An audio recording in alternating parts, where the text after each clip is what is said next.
Assalamualaikum warahmatullahi wabarakatuh.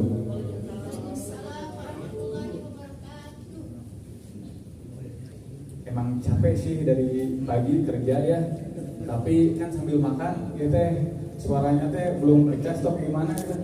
Asal lulus dia teh. Sekali dia ya. Assalamualaikum warahmatullahi wabarakatuh.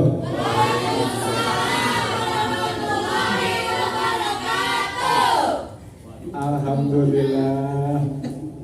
Terus suara gimana sih nanya?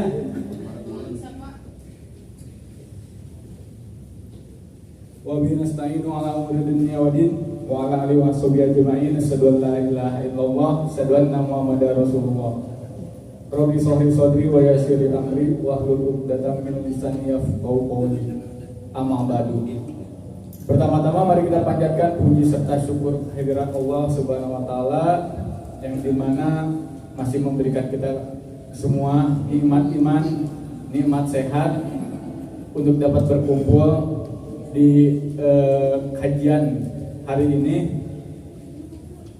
dengan tema perbaiki sholatmu, Allah akan memperbaiki hidupmu.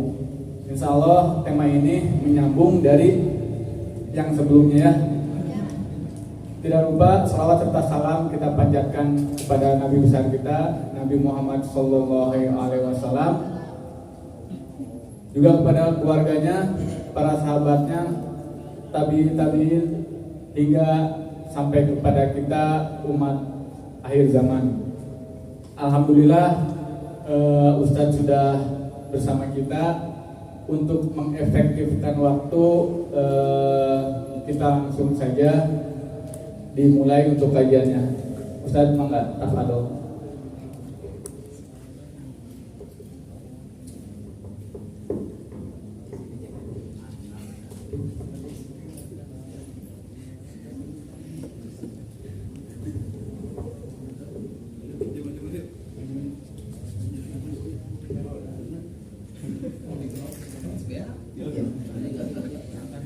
Ya betul, maju.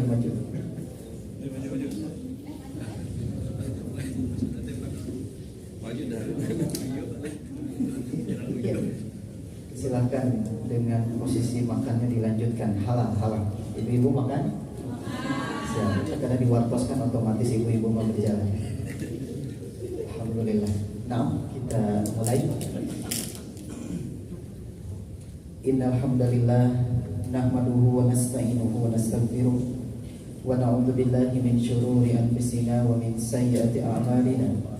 May yahdihillahu fala mudilla lahu wa may yudlilhu fala hadiya lahu. Asyhadu an la ilaha illallah wa anna Muhammadan abduhu wa rasuluh alladzi la nabiyya ba'dahu. Amma ba'du, faqala Rasulullah sallallahu alaihi wasallam, man salaka tariqan yaltamisu fihi ilman sahhalallahu lahu bihi tariqan ilal jannah. Wa qala Rasulullah fi haditsil akhar, awwalu ma yuhasabu bihi yaumal qiyamati as-shalah. Al-hadits. Alhamdulillah, bersyukur kepada Allah Jalla wa Ala atas kudrah dan iradahnya, atas kuasa dan kehendak Allah.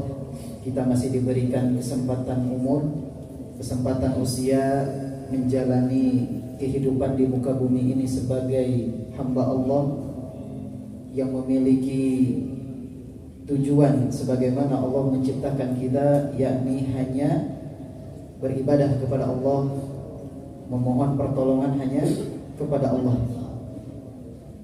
Ucapan tersebut senantiasa kita ucapkan minimal 17 kali di sholat 5 waktu kita, plus 40 kali di sholat sunnah. Ada yang sholat malam 11 rakaat, ada yang sholat duha, ada yang rawatib 12 atau 10 rakaat. Maka nikmat umur ketika diisi dengan ketaatan, bahwa nikmat inilah yang paling besar dimiliki oleh orang beriman. Karena ketika kita menggunakan umur untuk ketaatan, ya, maka Allah akan memberikan ketenangan hidup, ketenangan jiwa. Kegelisahan hati itu hanya terjadi ketika posisi kita jauh dari mengingat Allah, jauh dari ketaatan kepada Allah. Makanya efek dosa yang tidak terasa adalah tiba-tiba hati gelisah, padahal uang punya di rekening 3 digit, ya, fasilitas hidup alhamdulillah Allah berikan, memiliki istri yang cantik, memiliki suami yang tampan, tetapi kenapa pernak-pernik dunia tidak menyebabkan jiwa seseorang menjadi tenang? Karena bagi orang beriman, petunjuk wahyu menunjukkan dalam Al-Quran, a'udzubillahi minasyaitonirrajim, ala bizikrillah tatmainnul qulub. Hanya dengan mengingat Allah hati kita menjadi tenang. Berarti mafhum mukhalafah, kesimpulan terbaliknya adalah dengan menjauhi Allah, dengan bermaksiat kepada Allah, dengan melaksanakan penyimpangan-penyimpangan aturan syar'i akan menghadirkan kegelisahan. Makanya definisi dosa, siapa yang tahu pertanyaan sahabat Nawas bin Sam'an ketika bertanya kepada Rasulullah anil birri wal ithmi? Al birru husnul khuluq, kebaikan adalah baiknya akhlak seseorang. Sementara Nabi menjawab dosa adalah bagaimana? Wal ithmu, halo? Apa jawaban Nabi? Dijawab deh halo, ya. Apa jawaban Nabi ketika ditanya oleh sahabat Nawas bin Sam'an, al-ithmu huwa, dosa adalah meledos teka rasa, bukan itu. Ya. Dosa adalah maha kafi sodrika, apa-apa yang menggelisahkan di dalam dada, wa karihta ayatoli'a alaihin nas. Dan sifat dosa itu malu diketahui oleh orang lain. Jadi mereka yang gemar melakukan dosa, sementara dia mengaku beriman kepada Allah dan hari akhir, jiwanya tidak tenang, gelisah. Makanya orang mukmin yang bermaksiat pasti sembunyi-sembunyi. Mohon maaf, pacaran sembunyi-sembunyi. Karena kalau ketahuan HRD di SP, karena HRD-nya paham ilmu sehingga ada nasihat secara baik-baik kepada karyawan-karyawatinya jika ada yang pacaran. Langsung eksekusi kayak Kang ini udah angkat, alhamdulillah. Antum gak undang aneh, ya, ya. Kapan nikahnya antum? Awal bulan, Ustaz. Awal bulan, Juni. Ya. Ya, istri antum di sini enggak? Enggak. Alhamdulillah. Nah, barakallahu lakum wa baraka alaikum jama'a bainakum fi khair. Anda diundang tuh bukan hayang ikut parasmanan di antum, hayang mendoakan. Karena yang dibutuhkan oleh mereka yang menikah dengan walimatul urusnya adalah doa. Antum butuh doa kan? Bukan amplop dari yang diundang kan? Alhamdulillah. Ya. Sehingga kita mendoakan. Alhamdulillah. Anak paling getol mengingatkan pernikahan bagi karyawan-karyawati yang belum menikah. An-nikahu sunnati. Nikah adalah sunnah Nabi. Faman raghiba an sunnati falaisa minni. Yang membenci sunnah Nabi, membenci sunnah Nabi sallallahu alaihi wasallam bukan umat Nabi sallallahu alaihi wasallam. Nah, makanya bersyukur kepada Allah ada semacam kesadaran dalam diri kita. Kenapa selama ini kita masih semangat dengan belajar agama, hadir dari satu majelis ke majelis yang lain, sampai online pun barangkali Pak Irfan masih semangat buka YouTube, Ustadz A, Ustadz B, Ustadz C. Ada kebutuhan. Orang beriman itu senantiasa sadar, update diri dengan pemahaman agama yang benar sesuai dengan bimbingan dari Al-Quran dan Sunnah Nabi SAW. Tidak akan merasa cukup. Semakin bertambah ilmu, semakin diri ini ternyata tidak punya ilmu. Ya. Namun ada sifat bijaksana ketika kita tahu ilmu mana halal, mana haram, mana perintah Allah, mana larangan Allah, mana perintah Nabi, mana larangan Nabi. Itulah sifat ilmu. Ketahuan hingga ibadah sesuai dengan tracknya, sesuai dengan koridornya. Karena sifat ibadah tidak boleh berinovasi sesuai dengan logika dan perasaan manusia. Saya ulangi, bagus ibu-ibu buat update status. Ulangi ya.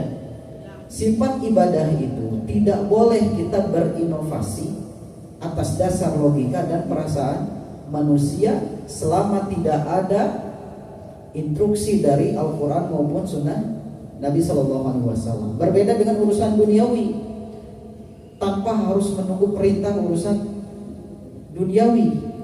Urusan duniawi menunggu larangan. Silahkan berbisnis dengan online. Di zaman Nabi ada online? Tidak. Di zaman Nabi ada motor dan mobil dan pesawat? Tidak ada.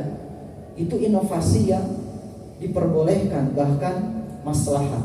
Tapi dalam urusan kaitan ibadah kepada Allah yang bersifat ritual, maka tidak ada celah bagi kita untuk mengada-ngada atau berandai-andai. Cukup sami'na wa ata'na dengan apa yang sudah digariskan oleh Allah dan Rasulnya. Itulah pentingnya belajar.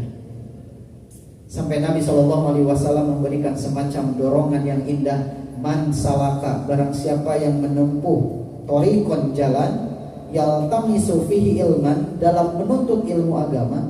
Yaltamis, Pak, yaltamis itu dari kata iltamasa, yaltamisu, iltimas, artinya mengambil secercah ilmu. Hanya sedikit ilmu yang bisa kita ambil dari 1-2 jam kajian itu. Tapi keadaan itu bisa mendorong kita, sahalallahu lahu bihi thoriqon ila jannah, bisa mendorong kita, memudahkan kita masuk surga. Berarti pahala hadir di majelis ilmu adalah besar. Walaupun ngantuk, Pak, batur nyatat ieu mah punten ya, ngorok, dapat pahala tidak? Dapat pengampunan dosa tidak? Mata kamu aya anu tidur di juru, antep kan diganggu keur capek. Kecuali ke Jumatan ya. Kalau lagi Jumatan sebisa mungkin lebih cepat, padat, dan intonasi yang tinggi, sehingga tidak ada celah bagi Pak Daud untuk gere-gere. Ya, aduh, ya. Saya terlatih untuk khutbah tidak lebih dari 10 menit, apalagi di perusahaan. Kumaha carana? Wassalamualaikum warahmatullahi wabarakatuh. Maksimal 10 menit, 5 menit yang sholat, 15 menit.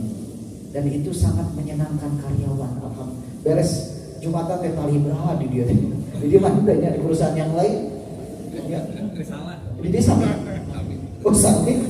Kala-kala. Pas saya khutbah Jumat asa teh kitu dari dia sarole langsung taruang ya. Di perusahaan-perusahaan lain itu sampai Masya Allah. Itulah kita perlunya ilmu. Sepakat insya Allah. Apalagi urusan sholat. Kenapa tema ini diangkat? Ternyata memang sebagian kaum muslimin masih ada yang meremehkan baru sholat. Bersikap remeh-temeh selama kewajiban digugurkan selesai. Yang penting gugur selesai. Tapi ditampi kumaha Allah. Ada semacam kurangnya effort dan kurangnya upaya yang lebih, ya, sehingga kemarin yang kita bahas suasana 2 variabel yang menyebabkan sholat kita bermasalah. Apa satu yang pertama? Sholat kita bermasalah karena satu, alladzina hum an sholatihim sahun. Apa artinya, Bu? Yaitu mereka yang sholatnya sahun. Apa sahun itu? Lalai. Kedua, alladzina hum yuraun, yakni sholat kita bermasalah di hadapan Allah, bahkan tertolak, tidak ada nilai, berkurang nilai, bahkan habis, tidak ada nilainya, bahkan jadi dosa ketika niatnya bermasalah. Makanya dari mana kita memulai memperbaiki sholat? Ya, karena sholat memiliki dampak yang serius bagi orang beriman. Ketika sholat sudah diupayakan benar, sampai Allah berfirman dalam surah Al-Baqarah, wasta'inu bis-sabri was-shalah wa innaha, ayo lanjutkan, dan bukan Jumatannya, wa innaha lakabiratun alal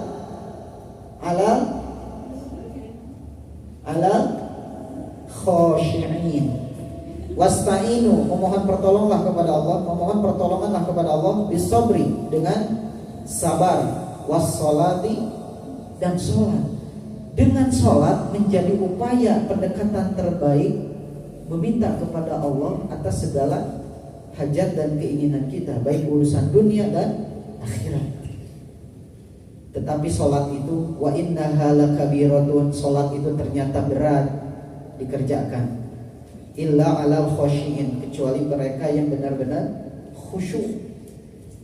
Apa khusyuk itu? Alladzina yadhunnuna annahum mulaqu rabbihim, yakni mereka yang meyakini bahwa dia akan berjumpa dengan Tuhan mereka. Ada keyakinan kelak di akhirat. Kenapa kita benar-benar menjaga sholat, memperhatikan sholat? Karena sholat sudah menjadi kebutuhan, bukan sekedar kewajiban.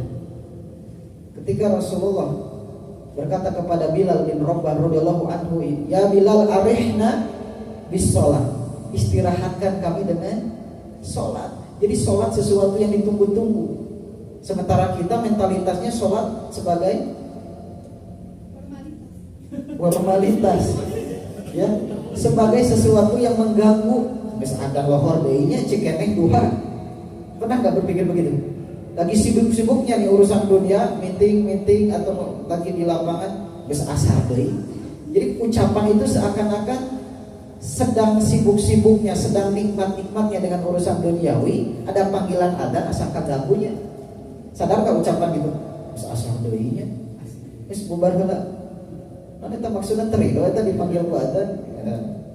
Justru atau ketika Pak Daud dan rekan-rekan sedang membicarakan misalkan target penghasilan 2025, misalkan berbicara Renstra, ya, target planning lah ya, program misalkan, adzan zuhur berkumandang, alhamdulillah kawan-kawan, kan beda nadanya ya, alhamdulillah adzan zuhur sudah berkumandang, saatnya kita mempersiapkan dengan wudu sebaik-baiknya lalu kita sholat berjamaah, kan beda dibandingkan kita slow day-nya. Ayo kita dengarkan jawaban adzan.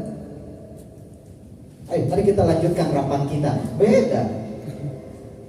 Ada yang dipanggil adzan, berhenti menjawab adzan, memang itu perintah Rasulullah, ya. Idza qala al-muadzin, apabila muadzin mengatakan Allahu Akbar, jawablah Allahu Akbar. Asyhadu an la ilaha illallah, asyhadu an la ilaha illallah, asyhadu anna Muhammadar Rasulullah. Hayya 'alas shalah. La haula wala quwata. Jangan hayya 'ala shalah deui kade hayya 'alal falah. La haula wala quwata illa billah. Kemudian Allahu Akbar la ilaha illallah. Kemudian setelahnya berdoa Allahumma rabb hadhihi da'wati tammah was salatil qa'imah ati Muhammadan wasilata wal fadilah wa ba'athu maqaman mahmudan alladzi wa'ata. Apa keutamaannya? Halat lahu syafa'ati yaumal qiyamah, maka halal baginya syafaatku pada hari kiamat. Jadi pahalanya besar, Pak. Jangan dianggap remeh pahala menjawab adzan dan berdoa setelah adzan. Bahkan dalam riwayat yang lain, momentum diijabahnya doa. Barang siapa yang berdoa setelah itu dan dia meminta fa'aqo, maka akan diberikan. Jadi ketika beres adzan berkumandang lalu berdoa Allahumma rabb hadhihi da'wati tammah, lalu dilanjutkan doa pribadi, itu termasuk mustajab doa, waktu diijabahnya doa. Karena ada dalil la yarudul qadara la yarudud du'a bainal adzan wal iqamah. Tidak akan tertolak doa seseorang antara adzan dan iqamah. Makanya ada sebagian saudara kita sambil menunggu qomat ada yang doa mengamalkan dalil, tong diganggu, ya. Sehingga begitulah peran ilmu ketika tahu landasan hukum, maka dia akan bersungguh-sungguh beramal. Demikian pula dalam urusan sholat, kita akan diskusi. Bapak boleh langsung bertanya, Bapak boleh langsung membantah jika tidak sepakat. Karena ini suasananya suasana taklim, bukan Jumatan. Kalau Jumatan tidak boleh menyela khotib Jumat, Ustaz lebat dalilnya. Ya. Yang pertama, yang akan kita evaluasi sama-sama, termasuk renungan anak pribadi dari sisi sholat, karena kita terus belajar mengoptimalkan diri, mengetahui dalil dan berusaha untuk mengamalkannya. Ya, pertama adalah dari sisi kaifiyat berdasarkan ilmu, Ya, yang kedua adalah dari sisi pelaksanaan waktu sholat. Itu yang barangkali menjadi PR kita dalam memperbaiki sholat kita, sehingga sholat kita bukan sekedar menggugurkan kewajiban. Pertama dari sisi waktu, sejauh mana kita merespon panggilan adzan. Al-adzan huwa al-i'lam. Adzan adalah pemberitahuan. Fungsi adzan itu adalah informasi, pemberitahuan masuknya waktu sholat. Sehingga mereka yang memiliki sifat istima, mendengar dengan iman, maka akan menjawab lafaz azan, lalu mempersiapkan diri untuk berwudu, lalu bersegera untuk melaksanakan sholat di awal waktu. PR yang harus diperhatikan oleh kita semua adalah kemampuan untuk senantiasa hadir di awal waktu. Apa dalilnya? Afdalu a'malis sholati fi awwali waktiha. Seutama-utama sholat adalah dikerjakan di awal waktu. Bagaimana jika, mohon maaf, karena akan ada nilai berbeda ketika berjamaah yang pertama, kemudian selesai yang kedua, kemudian selesai yang ketiga, kemudian selesai keempat. Itu nilainya akan berbeda. Mereka yang lebih awal dengan yang kloter berikutnya sampai batas akhir waktu sholat tersebut, itu nilainya akan berbeda walaupun sama-sama berjamaah. Tapi nilai tetap 27 derajat. Tapi dari sisi keutamaan akan berbeda. Kemampuan kita untuk senantiasa sholat di awal waktu menunjukkan dalamnya pemahaman kita agar sholat senantiasa diprioritaskan. Kecuali ada udzur syar'i yang menyebabkan kita terlambat.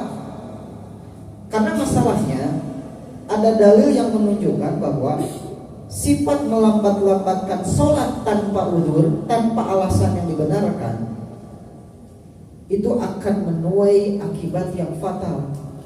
La yazalu qaumun yata'akhirun, tidaklah suatu kaum itu menunda-nunda, melambat-lambatkan sholat, hatta yuakhiruhumullah, sehingga Allah pun melambatkan urusannya. Makanya benar, sholat yang disiplin, urusan dia dengan Allah berusaha disiplin melalui sholatnya, maka ketika berbicara urusan dengan manusia, dia pun berusaha untuk disiplin kinerjanya, dengan janjinya, dengan hubungan muamalah dia dengan manusia. Itu dampak dari sholat. Makanya memang disiplinnya kita dalam sholat akan mempengaruhi urusan dunia kita. Percaya atau tidak, Umar mempraktekkan hal itu dalam urusan pemerintahannya. Ketika Umar menjadi khalifah, ibu-ibu, Umar khalifah keberapa dari Khulafaur Rasyidin? Umar khalifah presiden keberapa? Umar. Satu siapa? Siapa? Ketiga? Oke. Satu siapa? Tong sian salah, Bu. Perempuan tidak ada yang salah. Satu Abu Bakar As-Siddiq. Dua Kela sok ya proses. Dah dua Umar bin Khattab. Berarti Umar teh kadua ka tilu. Dah tilu Utsman bin Affan. Keempat Ali bin Abi Thalib gitu. Tengok gitu. Ya Utsman bin Ali bin Abi Thalib yang keempat. Utsman yang ketiga, Umar kedua. Satu Abu Bakar, itu Khalifah Ar-Rasyidin. Berarti Umar khalifah keberapa? Kedua, alhamdulillah. Bukan ketiga ya? Ya, emang ngecek dah rata-rata no sok ngawas teh ibu-ibu. Kalau majelis taklim ibu-ibu, saya majelis bapak-bapak. Ya. Apa kata Umar ketika beliau mengangkat gubernur? Yang paling utama yang harus kalian perhatikan di mataku adalah urusan sholat. Ya Umar bikin tulisan presiden kepada menterinya, memo, catatan lah. Catatan penting dari khalifah kepada gubernur-gubernur. Yang paling utama yang harus kalian perhatikan sebagai gubernur adalah sholatnya.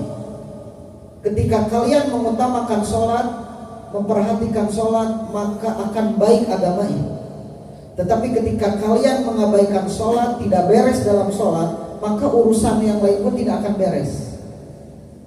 Umar menentukan barometer pemimpin yang baik dilihat sejauh mana dia menjaga sholat. Bayangkan, level presiden mengingatkan menteri-menterinya agar benar memperhatikan sholatnya.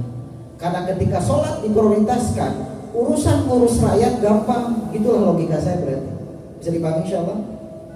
Coba bayangkan level presiden mengingatkan menteri-menterinya, kepala daerahnya, jaga sholat. Karena dengan menjaga sholat, agama Anda akan benar. Ngurus rakyat gampang. Karena yang akan menolong siapa? Allah. Ketika hak Allah sudah terpenuhi, maka untuk melayani urusan hak manusia, dia akan bertanggung jawab.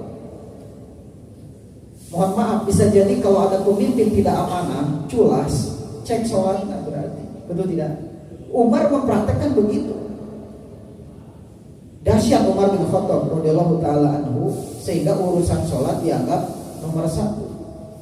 Kebaikan seorang pemimpin dalam urus rakyat bisa dicek dari sholatnya. Makanya tong heran, ada orang sholat di masjid, pulang-pulang bawa sendal terbaik. Alhamdulillah saya pengalaman sepatu anyar, sepatu kulit dari murid saya, buat sepatu kulit harganya 400 sampai 500 ribu, hilang di masjid. Pas lihat CCTV, kakek-kakek pelakunya. Lalu dia meninggalkan sepatu butut olahraga di pinggir motor saya. Harus ditukerkan, ambil yang baik, tinggalkan yang buruk. Eta praktek nanti juga nanti. Lalu pengurus DKM mengatakan ke anak, di print atau foto anak, Allah bukan warga kompleks ini. Di kompleks sendiri Pak, di lembur sendiri, ya, sehingga kita bisa leluasa, ya, ulahlah, nggak boleh lah kan, bukan warga di sini, jangan. Suatu saat saya ketemu orang, itu bayangkan rumah si bapak iya, rek ilabra, belum sekolah, tugas kita mendoakan, ya Rob, berikan beliau hidayah. Aja tidak belan, disapa, Pak. Uningat sepatu nomor sekian warna kia, ya, rasanya kurang ini ya, etis ya. Kita doakan. Mungkin beliau butuh untuk cucunya, untuk anaknya, wallahu a'lam. Ya tuh Mas, bagus kan ya Pak Yarfan, alhamdulillah.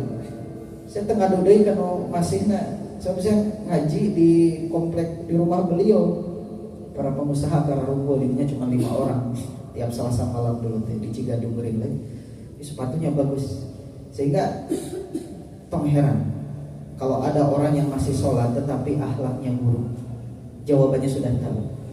Al-Ankabut ayat 45, innas sholata tanha 'anil fahsya wal munkar. Sholat yang benar adalah sholat yang berdampak dari sisi adab dan akhlak sesama manusia. Sholatnya benar akan mencegah dia dari berbuat keji dan munkar. Sehingga bisa dipastikan orang yang akhlaknya buruk, walaupun dia sering sholat, ya, berarti sholatnya belum sempurna. Ya, diterima atau tidak, rahasia Allah.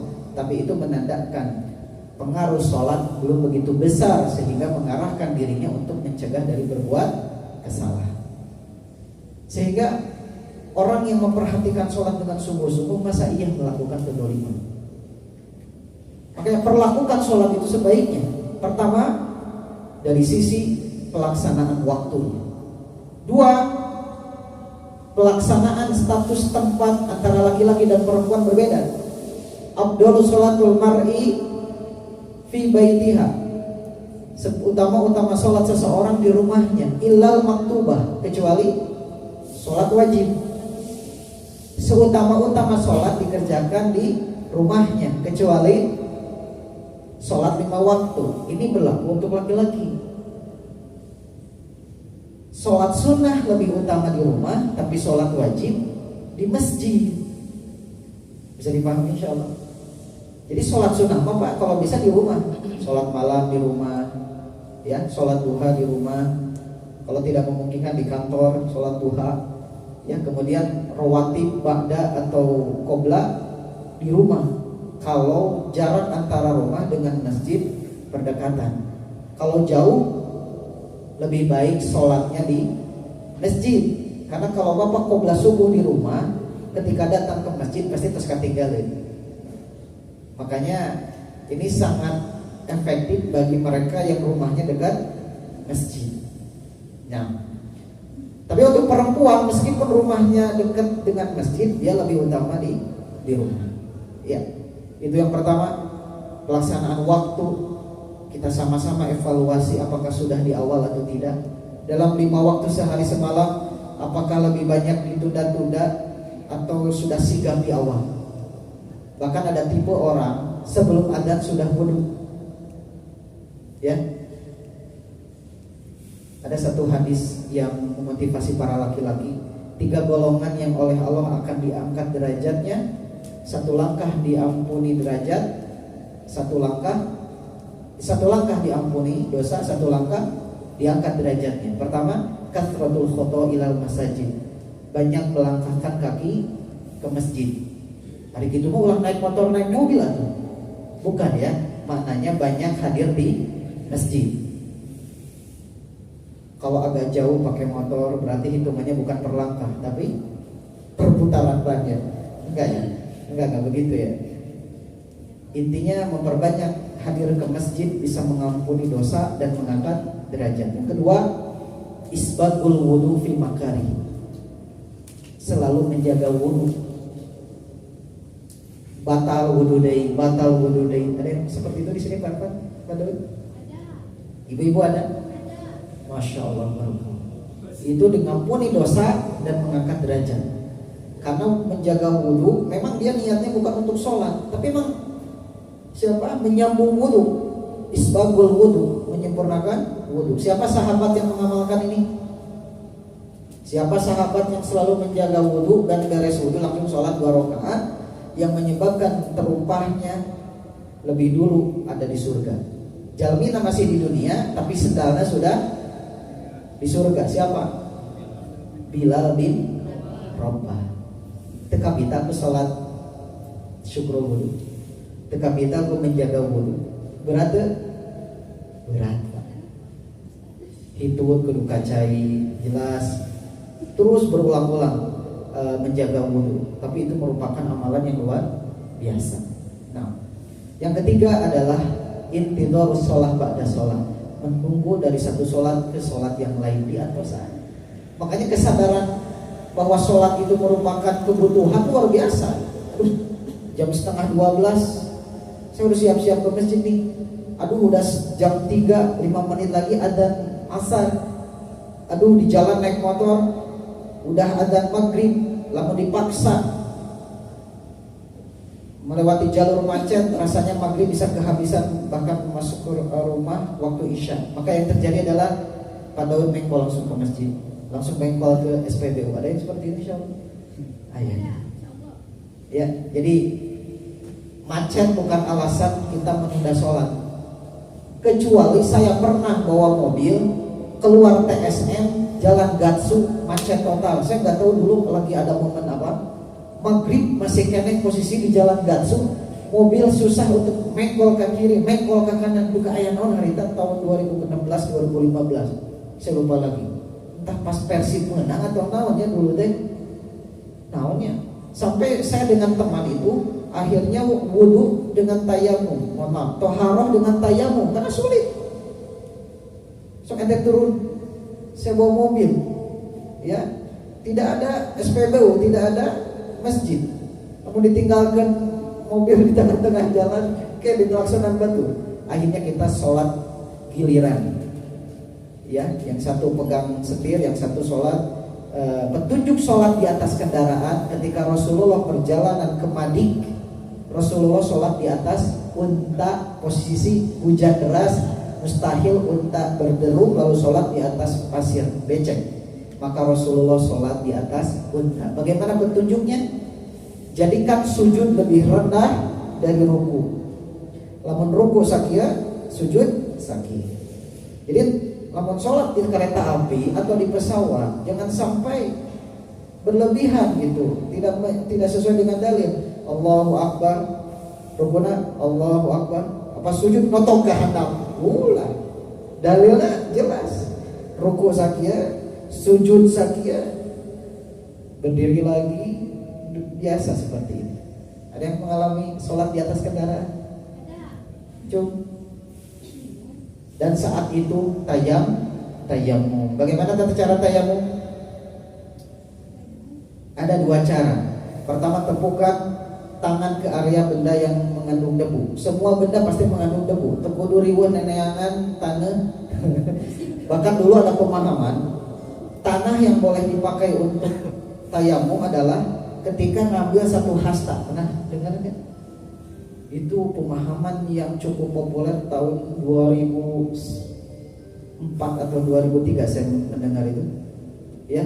Jadi tanah yang harus digunakan untuk tayamum ketika sudah ngambil tanah satu hasta ke bawah tanah. Biar gitu ya. Karena perintahnya at-tayammamu sha'idan thayyiban. Surat Al-Maidah ayat 6 dan An-Nisa ayat 43. Padahal setiap benda juga mengandung unsur debu. Apakah debu yang bersih harus terlihat? Tidak. Cukup padoroba darbatan, pukulkan satu kali, tiup, lalu usapkan ke wajah satu kali, lalu ke punggung pergelangan tangan kanan kiri, selesai. Sama tidak? Itu cara pertama. Cara kedua, tepuk satu kali, langsung pergelangan tangan satu kali, lalu ke wajah. Dan tidak ada kumur-kumur dengan debu. Tidak ada mengusap sampai sikut dan tidak ada mengusap kaki. Makanya ayat tayamum. Ya. Dan apa doa setelah tayamum? Apa doa setelah tayamum? Tara tayamum ya, tara piknik, tara nyaba. Karena tayamum itu boleh dikerjakan kalau dalam safar walaupun air berlimpah. Kan ayatnya gitu. Wa in kuntum maradha, sakit, au ala safarin, atau dalam bepergian. Au jaa ahadum minkum minal ghaiti aw lamastumun nisa falam tajidu ma. Yang ketiga, falam tajidu ma, tidak ada air, fatayammamu sha'idan thayyiban. An-Nisa 43, Al-Maidah ayat 6. Jadi kita mengira bahwa tayamum itu saat safar saja atau saat sakit ya. Padahal safar juga boleh. Tapi boleh nggak berwudu ketika safar? Boleh ya. Nanti harus dibahas secara detail. Kembali, yang ketiga adalah dari sisi pelaksanaan kaifiyat yang harus kita perhatikan menjadi bahan renungan dalam perbaikan sholat kita. Tadi yang pertama apa? Waktu. Kedua, tempat. Laki-laki wajib di masjid. Kedua, wanita harus di rumah. Mohon maaf, lebih utama di rumah. Bagaimana kalau perempuan ingin ke masjid, boleh tidak? Boleh. Padahal ada larangan, la tamna'u, jangan kau halang-halangi istri-istri kalian untuk datang ke masjid. Jadi para suami tidak boleh melarang. Silakan. Walaupun rumah itu lebih utama untuk perempuan. Yang ketiga adalah dari sisi praktek dari takbir sampai salam, kita akan bedah hal-hal yang harus kita luruskan sama-sama. Pertama, bahwa ketika doa iftitah masih sering terdengar bahwa menggabungkan dua bacaan iftitah, antara Allahu Akbar kabiro, dengan wajah, masih ada. Lalu kami luruskan bahwa wajah itu dan Allahu Akbar kabiro itu dua riwayat yang berbeda, sehingga cukup dipilih salah satu. Tidak perlu digabung-gabung. Kalau pakai Allahumma baini cukup Allahumma baini. Kalau pakai subhanaka Allahumma wa bihamdika cukup subhanaka Allahumma wa bihamdika. Kalau pakai Allahu Akbar kabiro cukup Allahu Akbar kabiro walhamdulillahi katsiran wa subhanal bukrata wa asila. Kemudian dilanjut ta'awudz, Al-Fatihah, lalu surat yang memudahkan. Ya. Bisa dipahami insyaallah. Doa iftitah cuma yang pakai Allahu Akbar kabiro. Cuma siapa yang pakai wajah itu? Ya, cuma yang pakai Allahumma baini. Cuma yang pakai subhanaka Allahumma wa bihamdika wa tabarakasmu. Ya, itu riwayat Umar, favoritnya Umar. Sahabat Al-Aswad menceritakan bahwa Umar itu sering pakai iftitah subhanaka Allahumma wa bihamdika. Cuma tahu dalil, ada opsi sehingga tidak perlu ribet. Asal ada riwayatnya yang mendukung. Yang keliru adalah ketika tidak ditunjang dengan dalil lalu dipaksakan untuk diamalkan dalam urusan sholat. Jadi kita harus jujur, jeli dengan petunjuk fakta ilmiah yang ada. Yang berikutnya, kaifiat yang harus senantiasa diperhatikan adalah jangan sampai kita tergesa-gesa seperti tergesa-gesanya kanak totidik, seperti tergesa-gesanya ayam sedang makan. Ayat hayam anu nyantai lalauna tuh cepat ayam itu dilarang. Sholat tergesa-gesa, sholat tergesa-gesa itu dilarang. Tapi kalau berjamaah aman, tergantung imamnya. Cepat tidak cepat tergantung imam. Tapi ketika mandiri silakan cek. Itulah keadaan yang sebenarnya kondisi kita memperlakukan sholat ketika sendirian. Ketika jadi imam, Pak Daud, saya, Pak Ervan itu bisa nyantai Allahu Akbar, Bismillahirrahmanirrahim. Ketika tahajud, Allahu Akbar, Bismillahirrahmanirrahim, alhamdulillah waladhdallin, juga 7 menit 23 rakaat. Ayatnya di YouTube. Pas ditanya, kenapa Kiai melakukan ini? Ini kebiasaan nenek moyang kami. Ya oke, enough, cukup. Tapi kalau jawabannya ini adalah sunnah Rasulullah, wah pabaliut. Rasulullah itu sholat sampai kaki bengkak-bengkak sholat malamnya, sampai Aisyah istrinya mengatakan, kenapa engkau melakukan ini? Bukankah engkau sudah diampuni yang lalu dan yang akan datang? Kenapa sholat sampai seperti ini? Apa jawaban Nabi? Afala akunu abdan syakura. Tidakkah kau senang? Aku ingin melakukan ini sebagai rasa syukurku. Semakin bersyukur, interaksi dengan sholat itu kita berusaha untuk khusyuk luar biasa dalam sholat. Iya, betul tidak? Makanya kalau ada yang menyimpang dari contoh Nabi SAW, dipastikan bukan dari Nabi. Ada orang sholat 23 rakaat, sholat taraweh, sholat malam dengan ekspres. Masih mending yang ada di Jawa Timur itu sholat taraweh dari jam 8 sampai menjelang sahur, karena beberapa juz luar biasa. Ya, ada yang pernah sholat 1 malam sajuz, banyak kan protes jamaah gitu. Pada DKM tolong imam enta tolong diundang deui taraweh ini lila gitu kan. Sehingga memang mohon maaf, berlama-lama atau tolal qiyam itu memang dianjurkan ketika sendirian.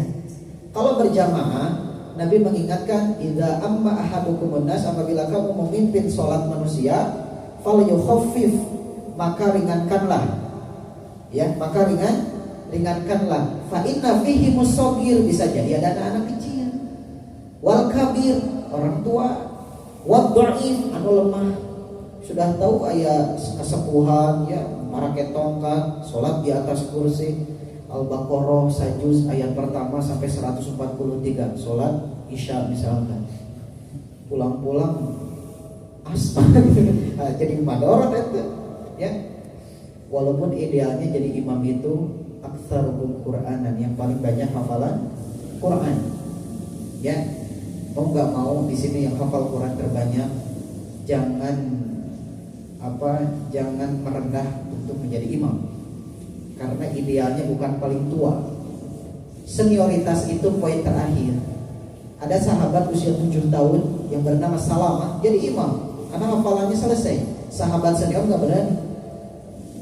Jadi usia itu bukan patokan kelayakan jadi imam. 1, yang paling banyak hafalan Quran. 2, yang paling banyak hafalan hadis. 3, yang lebih dulu hijrah ke Madinah. 4, yang lebih dulu masuk Islam. 5, yang paling tua. Di kita masih ada yang menerapkan imam yang paling tua, apalagi punya jabatan pengaruh, tidak mau dikalahkan oleh junior. Ini berbahaya, tidak sesuai petunjuk ilmu. Ya. Yang ketiga, tadi yang pertama apa? Doa iftitah. Kedua, terlalu cepat aktivitas sholat. Ya. Yang ketiga, luak lieu ketika sholat. Pasti kene aya. Ayo perbaiki mah. Betul. Sampai kita kan dianjurkan untuk melihat tempat sujud. Bahkan merem saja tidak dianjurkan, dilarang. Pernah ada yang mengatakan, Ustaz, da ari perut teh jadi nambah kehusyuan. Pernah nggak pernah merasakan mungkin dulu. Ya terus sumbernya di mana? Dalil bukan, perasaan. Nah dalam memperem, aduh sampai nangis gitu kan, perem gitu kan, sampai terlalu fokus dengan masalah sendiri, imam rukuk tak apal gitu, masih kan, aduh astagfirullah. Hati-hati, bentak tetap sunnahna, bentak melihat sutroh tempat sujud. Untuk iman diperhatikan, saya tak pakai baju ngelel nurus tunjuk, saya tak pakai peci. Hayo jadi bahan penilaian. Itu perbuatan iltifat. Iltifat yakhtalisuhu syaiton. Dia telah tercopet oleh setan. Jadi pandangannya dicuri oleh setan. Iltifat, luak liut. Hati-hati. Tapi bukan berarti sholat yang khusyuk tidak sadar atau tidak tahu dengan apa yang terjadi. Contoh, lagi sholat ada anak kecil yang nangis, kita mendengar. Ya, ada orang yang lewat, kita tahu. Sehingga orang mau lewat tuh kalau lagi sholat sunnah ya. Kalau lagi sholat berjamaah ada anak kecil lewat, nggak perlu dihalang. Karena sutroh kita ditanggung imam. Jadi nggak ada anak kecil nulu lompatan, udah gituin orang teh gue pak. Ulah, biarkan saja. Itu tidak akan mengurangi sholat berjamaah. Yang harus dijaga adalah saf imam. Maka imam itu sutrohnya jelas kan. Nah, kalau makmum silakan ada kecil. Nah, kalau sendirian baru ada dalil faliyarudda, ditahan kalau ada orang yang lewat.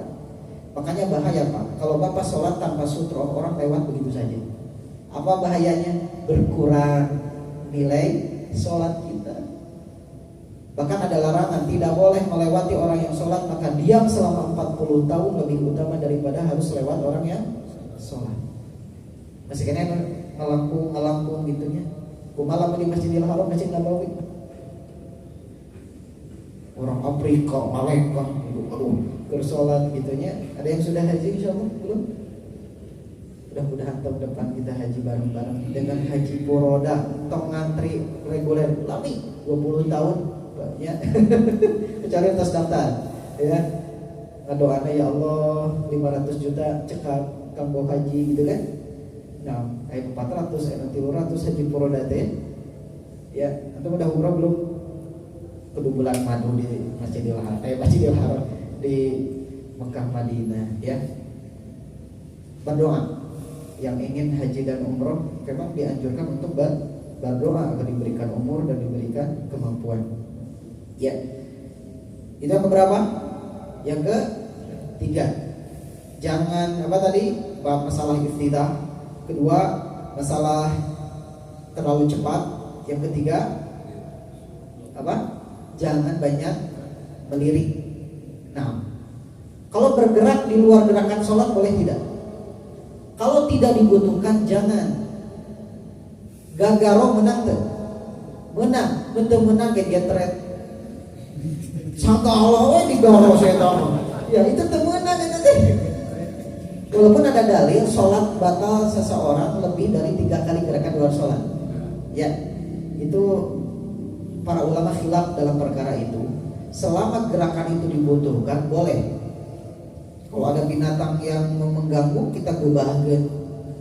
Kalau ada anak kecil posisi di tempat sujud kita geserkan sesuai kebutuhan. Kita posisi sholat dekat pintu untuk ngasih tahu ke istri dibuka, boleh kan? Sehingga selama gerakan itu dibutuhkan dan darurat boleh. Makanya gagaro mah beunang. Ya, namun gegetret teu beunang sagala digaro luak lieu. Tiba budak leutik sholatna sia teh. Ya, berbahaya. Nah, ya. Yang berikutnya adalah ketika sujud ada 7 anggota tubuh yang harus kena apa? Tempat sholat. Pertama kening, kedua hidung, keempat ketiga kedua telapak tangan, kemudian kedua lutut dan ujung-ujung jari kaki. Sebagian ada orang yang tidak menyentuh hidungnya. Bukan masalah peseknya, semua mengupayakan untuk nempel. Makanya kalau antum pakai kacamata dan dikira tidak nyampe ke tempat sujud, hidungnya lepas kacamatanya. Kecuali pakai kacamata tetap bisa menyentuh. Ya. Sehingga hal ini banyak yang disepelekan, ya, karena anggota tubuh ini seandainya benar itu tidak akan disentuh oleh api neraka. Kemudian hal yang harus bersama-sama kita renungkan adalah, ya, memahami setiap doa yang kita ucapkan dari setiap gerakan sholat.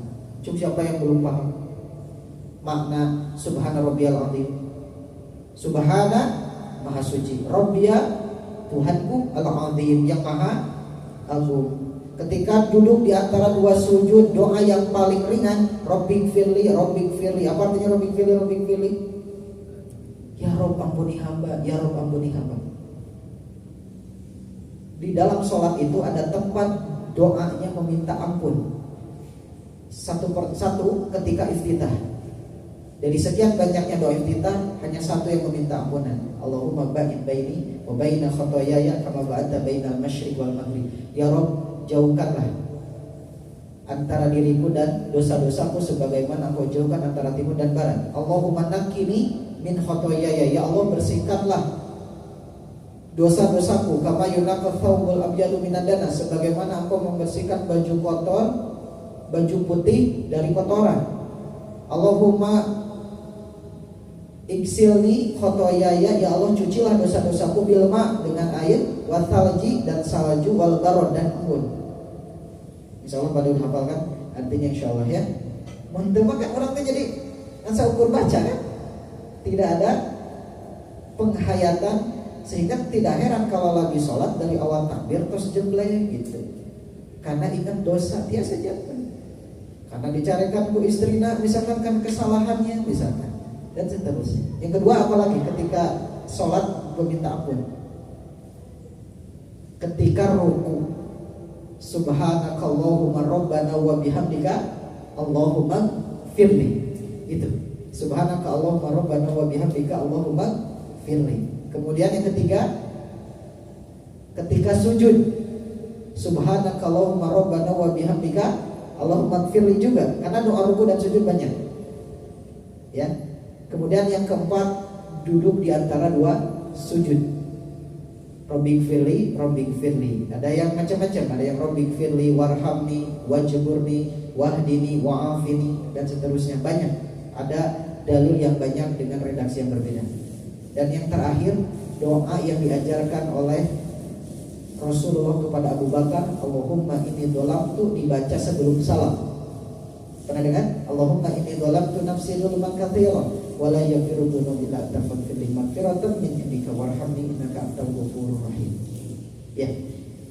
Berikutnya adalah yang harus sama-sama kita perhatikan adalah bahwa setelah sholat kita tidak sampai melewatkan zikir setelah sholat.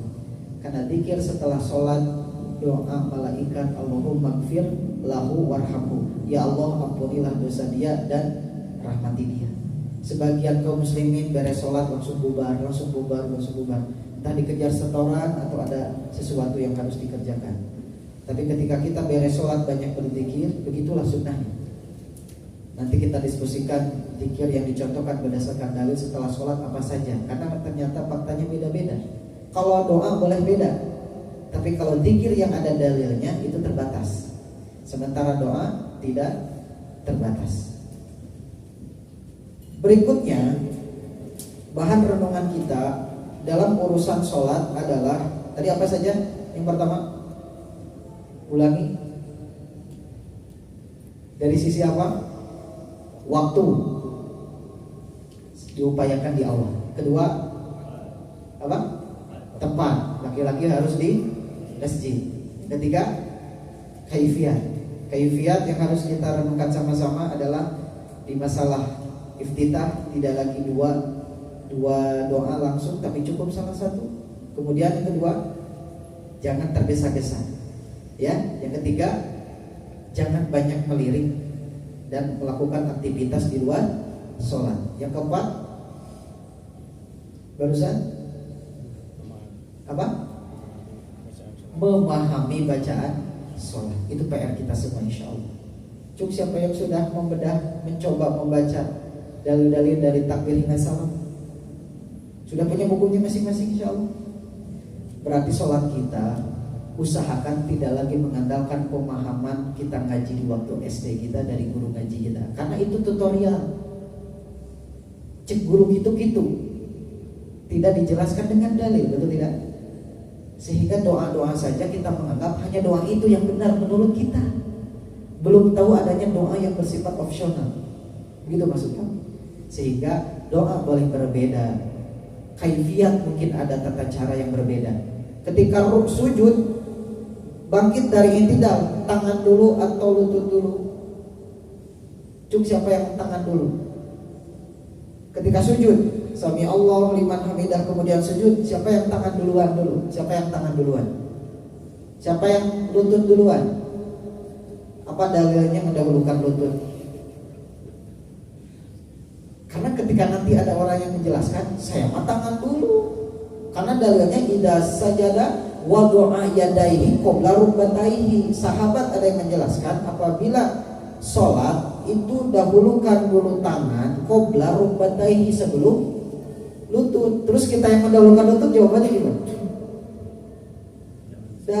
Emang gitu tiba lagi. Gimana? Iya. Bapak menggunakan dalil fala yabruk kama yabrukul ba'ir. Jangan menderum seperti menderumnya unta. Kalau kita perhatikan, ternyata unta itu depan dulu atau belakang dulu ketika berderum ke bawah. Depan dulu baru belakang. Tapi ada ulama lagi yang kemudian berpendapat tidak seperti itu. Itulah hazanah perbedaan dalam memahami dalil. Sehingga dua cara ini bisa dimaklumi. Kenapa Bapak lutut dulu, termasuk saya juga lutut dulu? Idza sajada wa dha'a rukbataihi. Rasulullah itu ketika sujud mendahulukan dua lutut qabla yadaihi, sebelum tangan. Yang tidak boleh ketika sujud kita mendahulukan kepala, itu yang berbahaya. Dijeduk, dicenong ke sholatnya bahaya itu. Itulah memahami dalil itu. Ini PR orang gitu. Jadi tidak ada lagi saya bersinggungan lagi dalam urusan dalil, kecuali dalil yang lemah yang tidak bisa diselamatkan atau tidak disepakati. Ya, ayat mutek-mutekan, ayat mutek. Bapak utek-utekan harus pakai dalil, Pak. Termasuk Bapak henteu milih tadi kita kamu dalil. Sakapeung menyepetan kan utek-utekan. Nah, lihat kucing saya tiga lihat kucing. Betul tidak? Cek anu teu tekan daki numpang sunnah nama kieu, ditanya dalil enggak ulang. Padahal dalil utek-utekan teh Pak itu dari sahabat Wa'il bin Hujr. Sahabat Wa'il bin Hujr adalah salah satu sahabat yang melihat Nabi dari takbir hingga salam.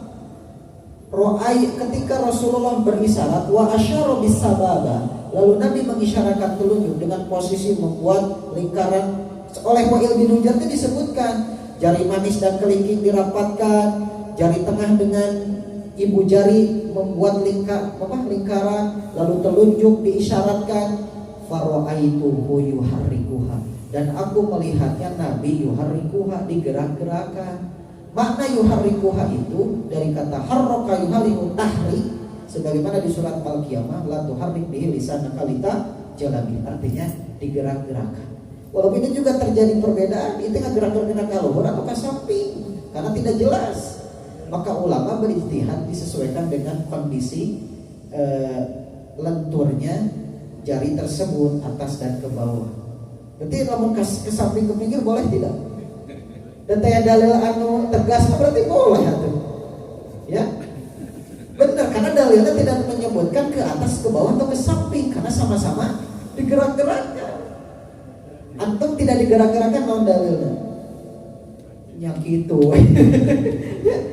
Dalilnya teh la yuharrikuha, kebalikannya. Tinggal pakai lam alif dan itu jalannya berbeda. Ya. Sehingga begitulah para ulama fikih menjelaskan kedudukan dalil. Sehingga itu menjadi opsional. Silahkan dari awal disyaratkan diam. Yang enggak boleh teh Pak, diangkat ketika lafaz Allah disebutkan at-tahiyatu lillah wassalam. Kalau deui lafaz Allah aya Pak. Termasuk Bapak ngamalkan isyarat telunjuk ketika asyhadu alla. Da aya dalil apa? Silahkan cek. nu doi poe teu aya.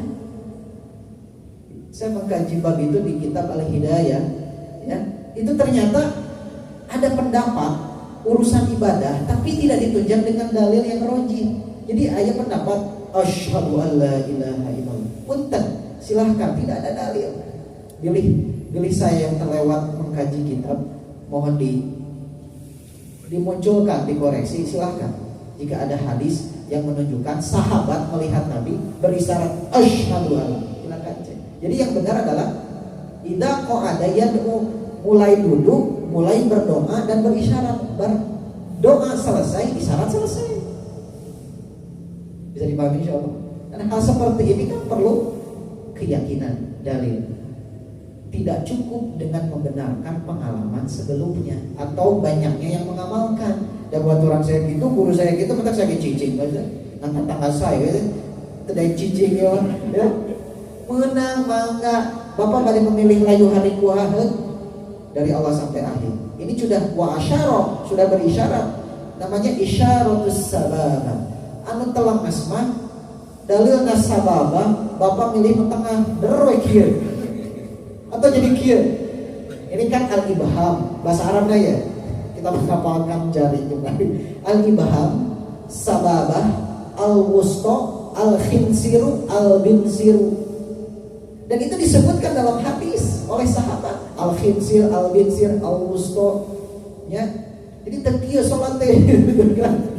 Di mana dalilnya sih eta masuk menang sorangan. Tah, itu kehati-hatian kita. Sebagian orang ketemu hal yang baru lalu dikait-kaitkan dengan madhab organisasi, itu tidak fair dalam ilmiah. Yang kita kejar bukan pendapat Imam Syafi'i, bukan.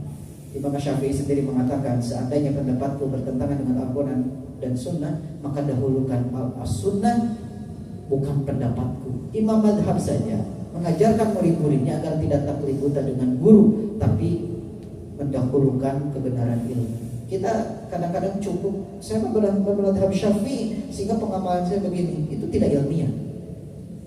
Karena beramal berdasarkan petunjuk guru belum ilmiah sebelum menyampaikan keterangan yang disampaikan guru. Itulah yang disebut dengan kaidah usul fikih ittiba. Ittiba adalah qabulu qaulil qail, engkau menerima informasi dari seseorang, wa anta ta'lamu min aina ma'khudhu, dan engkau mengetahui di mana sumber petunjuk dalil. Jadi aina ma apal dalil itu bukan tugas ustaz hukum Pak Irfan. Kita yang penuntut ilmu juga harus tahu dalil. Dicatat, dipahami, dihafalkan dulu baru difahami. Rukun belajar yang tidak boleh terlewatkan sebagai kita penuntut ilmu adalah menghafal setiap ayat yang dicatat atau didengar dan menghafal setiap hadis yang dicatat atau didengar. Sehingga beramal itu ya yakin, karena sifat ilmu memberikan keyakinan bagi pelakunya. Wallahu a'lam bishawab. Itu saja barangkali 3 poin ya yang harus kita evaluasi. Itu secara gambaran umum yang kita temukan. Selebihnya kita bahas di tanya jawab. Jika ada hal yang ingin dipertanyakan, jika bisa kami jawab, jika tidak seperti biasa kita serahkan kepada Daud atau Pak Irfan untuk menjawab pertanyaan semua. Maka jika ada pertanyaan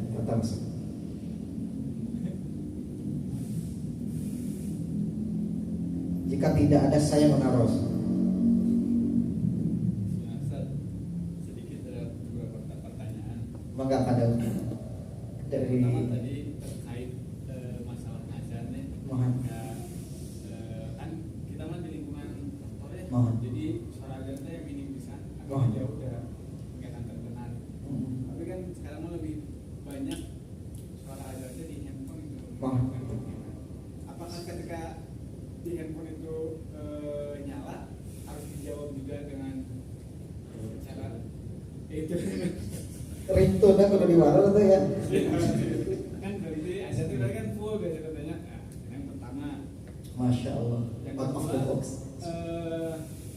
uzur melambatkan sholat. Nah, kita dapat sholat dulu teh biasanya antara sholat dulu makan dulu. Tapi kan makanan terus ayah gitu ya. Jadi boleh tidak gitu ya. Masya Allah. Makan dulu. Terus anu katilu sholat asar Ustaz. Bukan. Sholat asar itu kan biasanya di jam 3.15 tuh. Nah sedangkan di kantor mah kita teh baru istirahat sempat. Ya.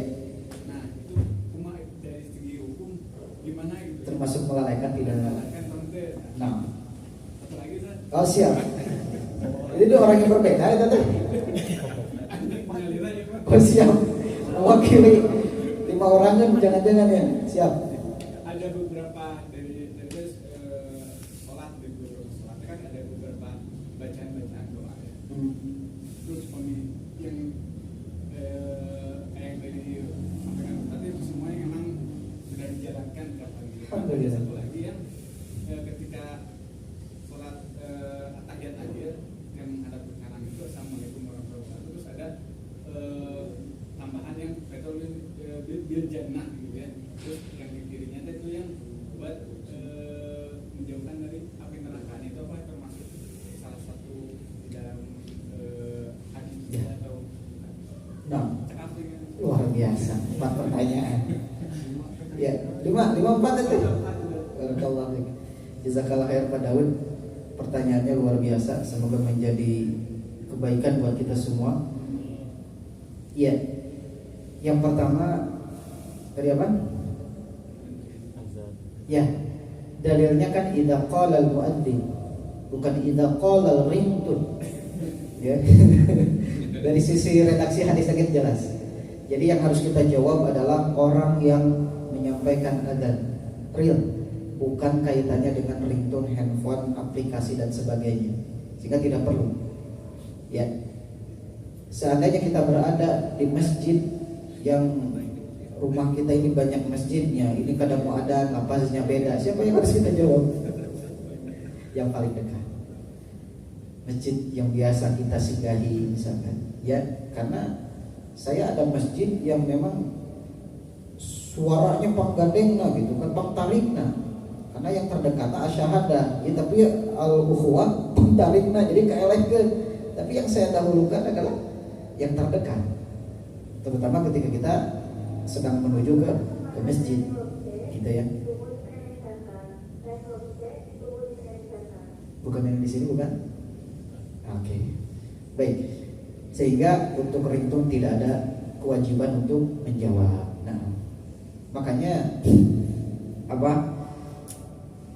Ketika kita menggunakan aplikasi itu, ya, hati-hati ketika posisinya berada di WC. Karena salah satu larangan kita di WC adalah membawa lafaz-lafaz yang ada dalam Al-Quran atau doa-doa.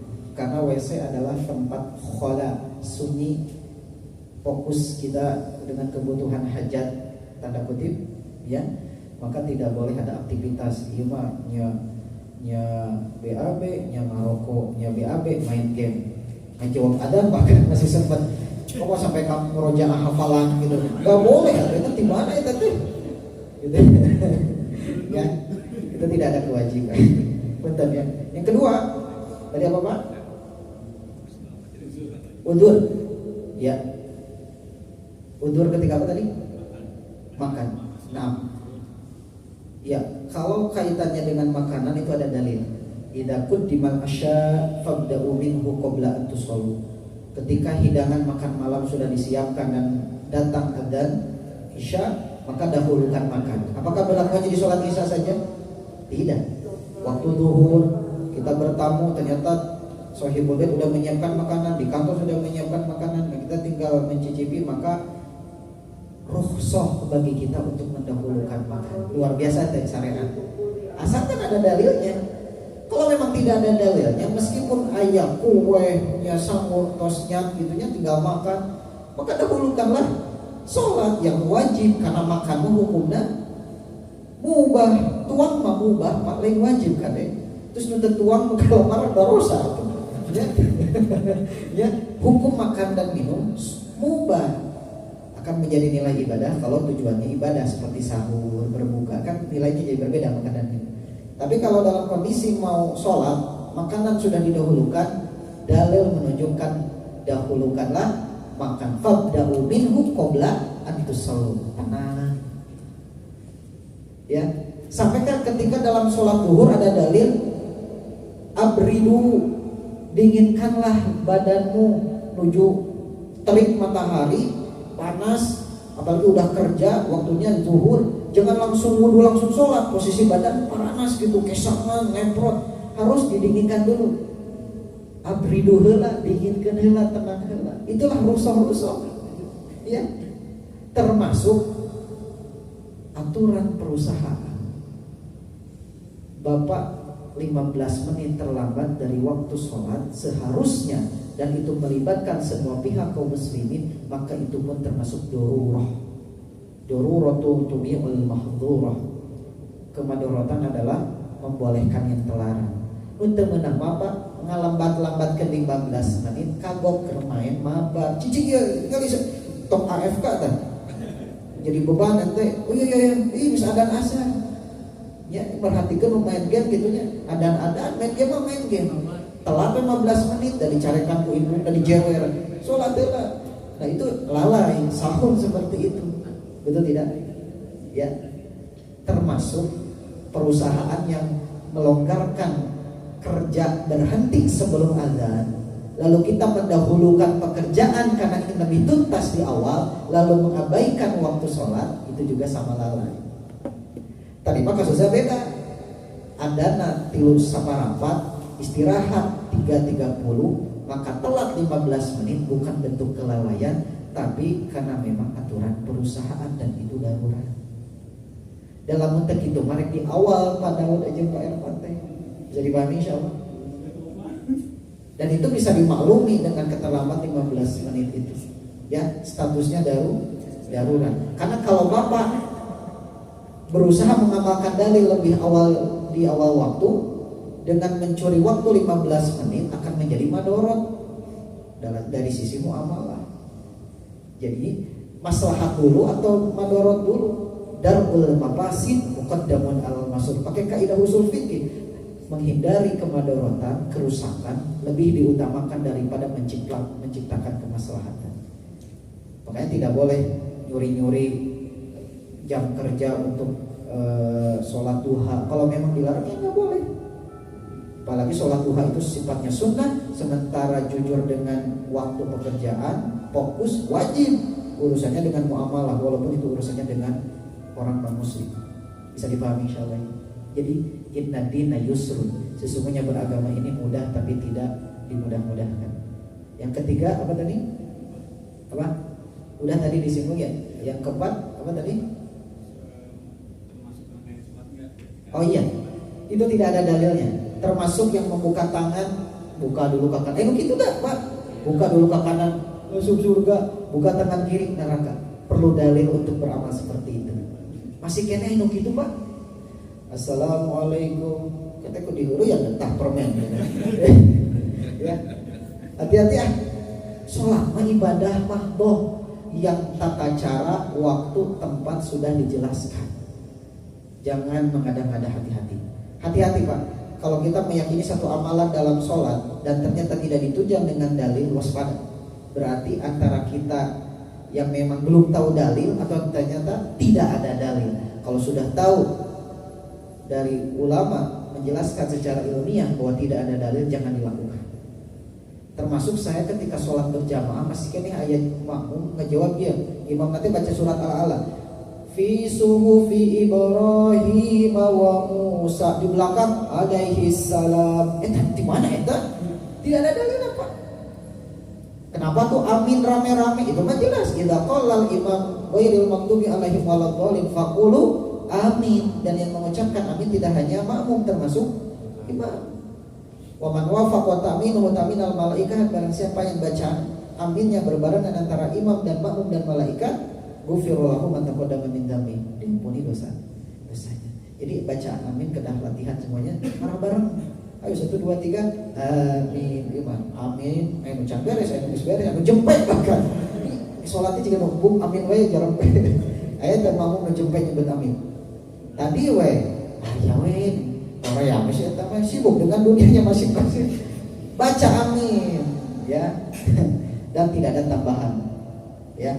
Amin cekam. Allahumma stajib. Semoga Allah ijabah. Cekam segitunya. Mudah-mudahan hal-hal yang memang Kita berbeda dari sisi doa, dari sisi praktek. Selama ditunjang dengan dalil, tetaplah pede, tetaplah yakin. Tapi harap-harap cemas ketika dalam urusan sholat kita memiliki pemahaman berbeda dengan keumuman atau dengan orang tertentu yang ternyata mereka lebih ilmiah, tetapi kita tidak ditunjang dengan dalil. Hati-hati, antara kita yang keliru dan belum tahu dalil, sementara orang lain ternyata sudah tahu dalilnya. Antara kita menyesuaikan dengan pemahamannya atau tetap berusaha mempertahankan amalan sendiri walaupun tidak ditunjang dengan ilmu. Ini berbahaya. Inilah tujuan kita mengaji, belajar. Ternyata ada doa pilihan, doa sujud ada banyak, ya. Nanti di momen yang lain, insya Allah di momen khusus terutama. Dan memang harus serius. Kita nggak bisa bercanda ya untuk menghafalkan macam-macam doa. Kudu dihafal. Ayo hafalkan jenis-jenis doa sujud. Ini riwayat A, riwayat B harus dihafalkan.